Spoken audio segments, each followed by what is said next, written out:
نازو اب جوانی کی حدود میں قدم رکھ چکی تھی اور شباب ٹوٹ ٹوٹ کر اس پر برسا تھا۔ کوئی بھی شخص خواہ مرد ہو یا عورت ایک دفعہ دیکھتا تو دوسری گہری نگاہ ڈالے بغیر رہ نہیں پاتا تھا۔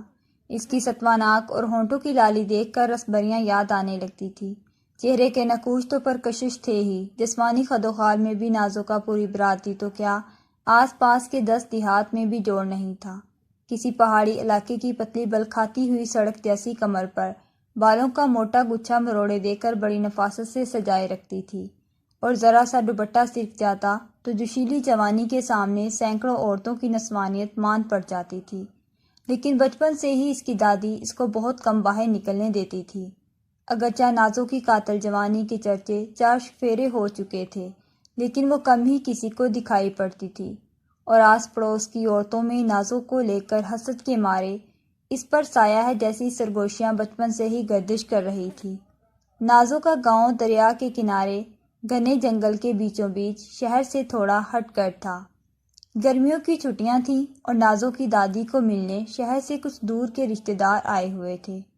نازو کو دیکھ کر وہ بھی اس کے حسن کے سحر میں جکڑے گئے اور اپنے بیٹے اجو کے لیے نازو کا ہاتھ مانگ لیا۔ اجو پڑھ لکھ کر ڈاکٹر بن چکا تھا اور ایک دیہی صحت مرکز میں پریکٹس کر رہا تھا۔ اجو کو جب اس کی ماں کی کال آئی کہ انہوں نے رشتہ طے کر دیا ہے، وہ بھی گاؤں کی ایک معمولی پڑھی لکھی لڑکی سے، تو وہ ماں سے تقریباً لڑتے ہوئے احتجاج کرنے لگا۔ اس کی ماں نے اسے گاؤں بلایا کہ ایک دفعہ نازو کو دیکھ جاؤ، پھر جیسے تمہاری مرضی ہوئی ویسا کر لیں گے۔ اگلے دن اجو وہاں تھا اور جیسے ہی اس کی نظر نازو پر پڑی، اجو کی سیٹی گم ہو گئی، منہ کھلے کا کھلا رہ گیا، نظر ساخت ہو گئی، دماغ چلتے چلتے رک گیا اور دل پسلیوں کے جال میں کسی قیدی پرندے کی طرح پھڑپھڑانے لگا۔ اجو کی حالت دیکھ کر اس کی ماں کی ہنسی چھوٹ گئی۔ خیر ان شارٹ، اجو اس قدر لٹو ہوا کہ نہ صرف رشتہ منظور کیا، جلد از جلد شادی کی رٹ لگا کر ہفتہ بھر وہیں رکنے کا عندیہ بھی دے دیا۔ اب گھر کے کاموں میں مصروف ادھر سے ادھر جاتی نازو پر اجو دن بھر آنکھیں سینکتا رہتا اور نازو شرما شرما کر دوپٹے کا پلو چباتے گزر جاتی۔ 2-4 اسکیمیں لڑا کر اجو نے نازو کو گھر کی چھت پر بات کرنے کے لیے بلوا لیا۔ وہ بہت معصوم لیکن سمجھدار واقعہ ہوئی تھی۔ اجو اس کے دل میں اپنے لیے قبولیت پا کر پتنگ بنے ادھر سے ادھر جھومتا پھر رہا تھا، لیکن وقت کے بے رحم پہیہ کچھ ایسا گھوما کہ اسی شام گھر کے آنگن میں چائے پیتے ہوئے اجو پر سنبل کے درخت کی موٹی ٹہنی ٹوٹ کر گری، جو سیدھی اجو کا سر کچلتی ہوئی اپنے ساتھ ساتھ اجو کی زندگی بھی ساتھ لے اڑی۔ گھر میں کہرام مچ چکا تھا اور ساتھ سب حیران تھے، نہ آندھی چلی نہ طوفان آیا، یہ درخت کیسے ٹوٹ کر گر گیا۔ خیر اجو اور جے کے بعد دیکرے اگلے 3 سالوں میں نازو کے 3 مزید مگیتر ایسی ناگہانی موت سے دوچار ہوئے تو پورا گاؤں اور اہل علاقہ اب اس حسن کی دیوی نازو کو ڈائن اور حسین چڑیل جیسے القابات سے نوازنے لگے۔ کوئی اسیب زدہ کہتا، کوئی منحوس اور کوئی اس کو جنات کی معشوقہ۔ غرض جتنے منہ اتنی باتیں، لیکن حقیقت کیا تھی یہ سوائے نازو کی دادی کے کوئی نہیں جانتا تھا۔ لیکن نازو کے چوتھے مگیتر کی موت کے بعد، جو کہ ایک عالم تھا، نازو کی دادی بڑبڑاتے ہوئے ندانستہ طور پر نازو کے سامنے کسی لال آنکھوں والے کو کوستی آنسو پونچھتی بورچی خانے کی طرف پانی پینے بڑھی تو نازو نے چونک کر دادی کو ٹوکا کہ یہ لال آنکھوں والا کون ہے۔ دادی بات گول کر گئی، لیکن نازو سمجھ چکی تھی کچھ تو ہے جو دادی نہیں بتا رہی اور چھپا رہی ہے۔ لال آنکھوں والوں کو لے کر نازو کافی متجسس ہو چکی تھی اور دل ہی دل میں تہیہ کر چکی تھی اس حقیقت کا پتہ لگا کر چھوڑے گی۔ اگلے دن نازو اپنی دادی کی ایک پرانی سہیلی سے ملنے اس کے گھر پہنچ گئی۔ وہ ایک ضعیف بڑھیا تھی اور نازو کی دادی کی نسبت کافی لاغر اور بیمار دکھائی دیتی تھی، لیکن نازو کو دیکھتے ہی پہچان گئی۔ رسمی حال احوال کے بعد نازو نے وہی لال آنکھوں والے کی حقیقت پوچھی تو وہ بڑھیا کی آنکھوں میں خوف اتر آیا اور ہاتھ کے اشارے سے نازو کو چپ رہنے کا کہا۔ گمبھیر خاموشی کے بعد اس نے نازو کو وہاں سے چلے جانے کا کہا اور ساتھ اس بات کو دوبارہ دہرانے سے صاف منع کر دیا۔ نازو حیران پریشان وہاں سے لوٹ آئی، لیکن اب وہ پہلے سے بھی زیادہ متجسس ہو چکی تھی کہ آخر کون ہے یہ لال آنکھوں والا اور کیوں اس کا نام لینے سے یہ دونوں بوڑھی عورتیں ڈر رہی ہیں۔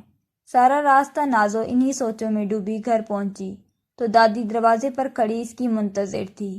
وہ کافی متفکر تھی اور نازو کو ڈانٹتے ہوئے پوچھا کہاں گئی تھی، اور آئندہ یوں بتائے بغیر جانے سے سختی سے منع کرتے ہوئے نازو کو اندر کمرے میں لے گئی۔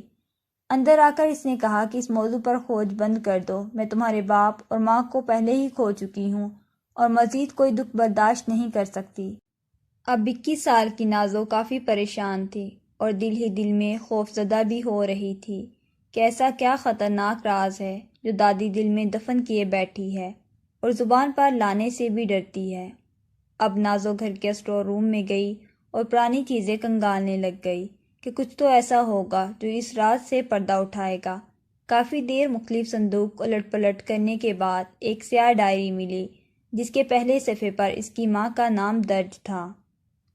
نازو نے وہ ڈائری پڑھنا شروع کی۔ اوائل میں تو کچھ خاص نہیں تھا، لیکن جیسے ہی نازو نے اپنی ماں کی شادی کے بعد کے واقعات پڑھنا شروع کیے تو اس پر حیرتوں کے پہاڑ ٹوٹنے لگے، اور اب وہ غم و غصے کی عجیب کشمکش میں مبتلا تھی۔ لیکن حقیقت یہ تھی کہ اس کی دادی ہی ساری صورتحال کی ذمہ دار تھی۔ دادی کے الٹے کام اور اس کے نتیجے میں ماں باپ سے محرومی پر نازو بہت دیر تک وہیں اسٹور روم میں بیٹھ کر روتی رہی۔ جب دادی ڈھونڈتی ہوئی وہاں آئی تو نازو نے دادی سے انتہائی غصے سے پوچھا کہ دادی کیوں کیا ایسا، اور اب اپنے گناہ چھپانے کے لیے راز سینے میں دفن رکھ کر کیا حاصل کر لیا۔ دادی مارے شرم کے کچھ نہ بولی اور آنسو بہانے لگی۔ پھر دادی نے اپنی کارستانی کی وجہ بتانی شروع کی کہ اس کو نازو کی ماں پر شک تھا کہ اس نے طویل دھاگے سے نازو کا باپ اپنی مٹھی میں کیا ہوا ہے، اور یہ باتیں آس پڑوس کی عورتوں نے دادی کے کان میں ڈالی تھی جو نازو کی ماں کی خوبصورتی سے جلتی تھی، اور اسی حسد میں دادی کی ضعیف الاعتقادی کا فائدہ اٹھاتی رہیں۔ دادی ان کے کہنے پر عاملوں جعلی پیروں کے در در ٹھوکریں کھاتی رہی، صرف اس لیے کہ اس کا بیٹا اس کی بہو سے پیار کیوں کرتا ہے اور اس کو اس کام سے روکنا تھا۔ جب کسی تویز اور گنڈے سے کوئی فرق نہ پڑا تو عاملین نے کہنا شروع کر دیا کہ یہ کوئی خطرناک وار ہے، اس کی کاٹ مشکل ہے، حالانکہ نازو کی ماں خوبصورت ہونے کے ساتھ ساتھ اپنے خاوند کے ساتھ خلوص نیت سے نکاح نبھا رہی تھی، جس کے جواب میں اس کا خاوند اس پر جان چھڑکتا تھا۔ پھر ایک دن ایک قبیح صورت، شیطان صفت اور انتہائی مکروہ شکل والا گنجا آدمی نازو کی دادی کو ملنے آیا اور اسے جنات قابو کرنے کا کوئی جنتر منتر بتائے، اور ساتھ یہ بتا کر چلا گیا کہ نازو کی ماں کے قبضے میں لال آنکھوں والا بدمعاش ہے جس کے سامنے میرے موکل بے بس ہیں۔ کالی دنیا میں تمہیں کوئی نہیں جانتا، اور اگر تم یہ عمل کر دو تو وہ لال آنکھوں والا تمہاری طرف ہو جائے گا اور تم اسے میرے حوالے کر دینا۔ اس کے بدلے میں مجھ سے 10 موکل لے لینا جو تمہاری ہر بات مانیں گے۔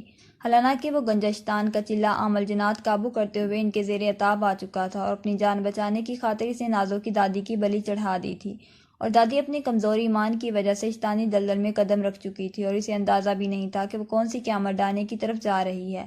خیر، دادی نے وہ شیطانی عمل اور الٹے سیدھے جنتر منتر پڑھنے شروع کر دیے اور خود کو اپنے کمرے میں قید کر کے جلد از جلد لال آنکھوں والے کو قابو کرنے کے سپنے دیکھنے لگی۔ وہ شیطان صفت گنجا آئے روز کوئی نہ کوئی نیا منتر اس کو بتا جاتا اور دادی اس کے بتائے ہوئے چلے کاٹنے لگی۔ اب دادی نے خود کو کمرے کے حصار میں بند کیا ہوا تھا، لیکن اس کو یہ اندازہ نہیں تھا کہ اس کا بیٹا اور بہو خطرے میں ہیں، اور بہو کے پیٹ میں نازو بھی ہے۔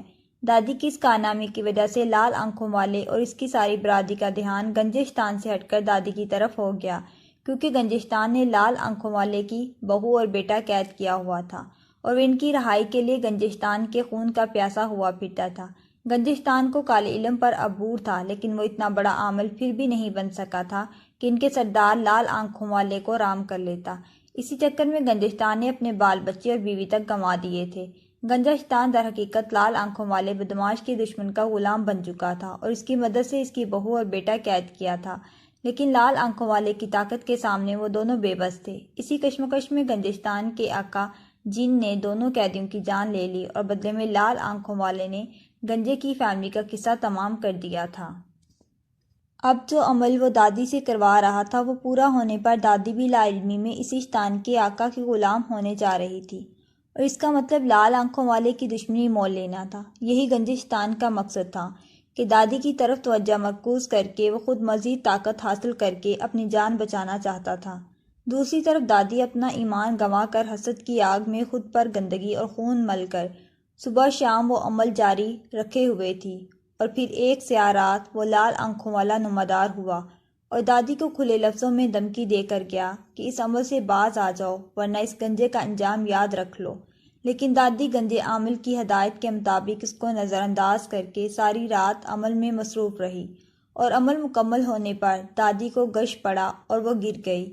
صبح جب آنکھ کھلی تو وہ گنجا شیطان اس کے سرہانے بیٹھا مسکرا رہا تھا، اور پھر اس نے خاص سیاہی سے دادی کی گردن کے پیچھے 2 منہ والے سانپ کا ٹیٹو بنایا اور شیطانی مسکراہٹ کے ساتھ دادی کی طرف دیکھنے لگا۔ دادی نے اسے بتایا کہ رات لال آنکھوں والا آیا تھا اور دھمکیاں دے رہا تھا، لیکن میں نے تمہاری ہدایت کے مطابق اس کی ایک نہیں سنی۔ گنجا شیطان مکروہ ہنسی ہنستا ہوا اٹھا اور سجدے میں گرتے ہوئے دادی کو بھی سجدے میں گرنے کا کہا۔ دادی بھی سجدے میں گر گئی اور کمرے میں عجیب سی خنکی بھر گئی اور دادی کے جسم کے سارے بال کھڑے ہو گئے، اور گنجے شیطان اور اب دادی کا آقا نمودار ہوا، اور اس نے گنجے شیطان کو نیا غلام یعنی دادی کے اوز کالے عملیات کے نئے پارٹ اور جنتر منتر پڑھائے اور اسے خاص غلاموں میں شامل کر لیا۔ اب دادی لال آنکھوں والے کی براہ راست دشمنی میں آ چکی تھی، اور اس کا خمیازہ دادی کو بھگتنا تھا۔ اس سارے عمل کے بعد دادی نے جب گنجے شیطان سے پوچھا کہ وہ لال آنکھوں والا میرے قبضے میں کب آئے گا، تو گنجا شیطان کہکے لگاتا کچھ کہے بغیر دادی کو ہکا بکا چھوڑ کر وہاں سے رخصت ہو گیا۔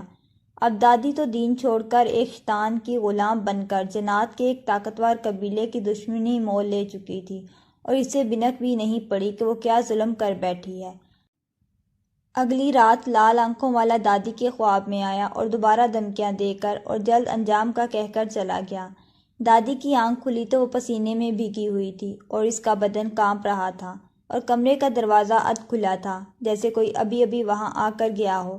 اگلی صبح معمول سے گزر گئی اور پھر شام میں خبر آئی کہ گاڑی کا ٹائر پھٹنے پر نازو کا باپ گاڑی سمیت گہری کھائی میں گر کر زندہ جل مرا ہے۔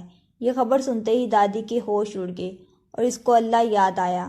جیسے ہی اس نے اللہ کو پکارا تو اس کے دونوں کان کسی نے پوری قوت سے مروڑ دیے اور کان میں سرگوشی کی کہ تم ہمارے آقا کی غلام ہو، خبردار جو اب اللہ کو پکارا۔ اب دادی کو اندازہ ہوا کہ وہ یہ کیا کر بیٹھی ہے، حسد کی آگ میں ایمان بھی گنوا دیا اور پورے ہوش و حواس میں شیطانوں کی غلام بن گئی ہوں۔ دادی نے ندیدوں کی طرح پوچھا، پھر کس کو پکاروں؟ تو پھر سرگوشی ہوئی کہ جس کی غلام ہو اسی کو پکارو۔ اب دادی کو احساس ہوا کہ میرے حصے میں 2 غلام جن معاونین تو آ گئے ہیں، لیکن لال آنکھوں والا نہیں آیا ہے۔ اور پھر اس نے ان دونوں غلاموں نے دادی کو ساری حقیقت کھول کر بتائی کہ ہم صرف تمہیں لال آنکھوں سے بچا سکتے ہیں، تمہارے باقی گھر والے اور اس کے رحم و کرم پر رہیں گے۔ بیٹے کی تدفین کے بعد اس نے ساری حقیقت بہو کو بتائی اور وہاں سے چلے جانے کو کہا۔ نازو کی ماں جو تقریباً 9 ماہ کی حاملہ تھی، یہ سب سن کر سکتے میں آ گئی اور چکرا کر گر گئی۔ ہسپتال لے جانے پر نازو تو بچ گئی، لیکن اس کی ماں 2 مہینے بستر پر گزار کر اللہ کو پیاری ہو گئی۔ پھر اس رات تیز ہوائیں چلیں، بجلیاں کھڑکنے کے بعد وہ لال آنکھوں والا پھر نمودار ہوا اور ہلکی مسکراہٹ کے ساتھ دادی کو کہا، باز آؤ گی یا نازو کا بھی کام تمام کروا کر دم لوگی؟ اب دادی حقیقت جان چکی تھی۔ اس نے نازو کی زندگی کی بھیک مانگی اور باز رہنے کا وعدہ کیا، لیکن اس کے ساتھ ہی دادی کے کان کسی نے پوری طاقت سے پھر موڑ کر غلامی یاد کروائی اور لال آنکھوں والا کہکے لگاتا غائب ہو گیا۔ اب دادی کو نازو کی فکر ستانے لگی۔ وہ ہر وقت اس کو سینے سے لگا کر رکھتی تھی اور کہیں آنے جانے سے بھی گریز کرنے لگی۔ وہ غلام اس کو غصہ کرنے، کوئی بھی پاک نام لینے پر تشدد کا نشانہ بناتے۔ تنگ آ کر دادی اپنی سہیلی کے پاس گئی اور اس سے ساری بات کر کے مدد مانگی۔ اس کا خاوند ایک اللہ والے بزرگ کو جانتا تھا۔ اس نے دادی کو ان سے ملنے کا کہا۔ دادی جب بزرگوں کے دروازے پر گئی تو وہ فوراً دروازے پر آ گئے اور کہنے لگے، اس دہلیز کو یہ غلام پار نہیں کر سکتے جو ساتھ لائی ہو، تم اندر آؤ گی تو یہ پھر سے تشدد کریں گے، اور دادی کی گود سے نازو کو لے کر اندر چھوڑ آئے۔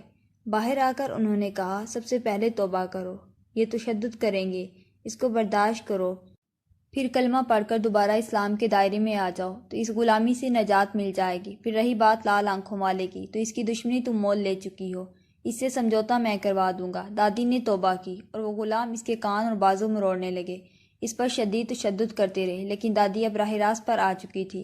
ایمان کی مالا ملتے ہی وہ تشدد سہتی رہی اور کلمہ پڑھ کر مسلمان ہو گئی۔ پھر غسل کر کے پاک ہونے تک دادی کا انگ انگ دکھ رہا تھا، لیکن اس نے بزرگوں کے کہنے پر آیت الکرسی اور 4 کل کا ورد جاری رکھا اور یوں وہ غلام بھاگ گئے۔ اس کہانی کا دوسرا حصہ دیکھنے کے لیے اسکرین پر نظر آنے والی ویڈیو پر کلک کریں۔